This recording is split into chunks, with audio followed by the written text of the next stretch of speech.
خود فرماتے ہیں کہ قادیان میں نے پہلی تقریر 1924 میں کی، 4 سال بعد، اور کس کی صدارت میں؟ علامہ انور شاہ کشمیری رحمۃ اللہ علیہ کی صدارت میں۔ قادیانیوں نے حملہ کیا علماء کے ان کے مکانوں پر، جلسے پر حملہ کیا رات کو، اور لوگوں کو زخمی کیا، تشدد کیا۔ تو شاہ جی نے دن میں تقریر کرتے ہوئے کہا کہ یہ جو امن کے داعی بنے پھرتے ہیں، یہ جو محبتوں کی بات کرتے ہیں، یہ جو نفرتوں سے اپنے آپ کو الگ کھڑا کر کے بتاتے ہیں کہ ہم نفرتوں کو دور کرنے والے ہیں، اس کا ایک منظر تم نے رات کو دیکھ لیا، لیکن ہم اس کے جواب میں نہ ان کو گالی دیں گے،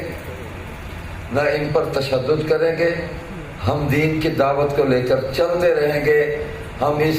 دعوت کو، اس مشن کو، اس پیغام کو زندگی کے آخری سانس تک ہم لے کر چلتے رہیں گے، اور دنیا کی کوئی طاقت ہمیں اس کام سے نہیں روک سکتی۔ تم دیکھو گے کہ تمہارا یہ صبر ان پر لوٹے گا،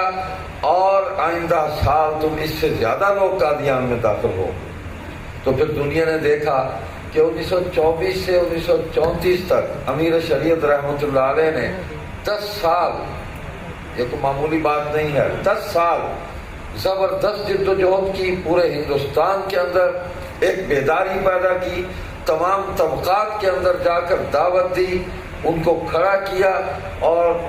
اکتوبر 1934 میں قادیان کے اندر پورے ہندوستان کے مسلمانوں کے تمام طبقات کو لے کر وہ داخل ہوئے مجلس احرار اسلام کے پرچموں کو لہراتے ہوئے، اور کوئی پیچھے نہیں رہا، سب ساتھ شامل تھے، تمام مسالک، تمام مشائخ، شعراء، ادباء، صحافی،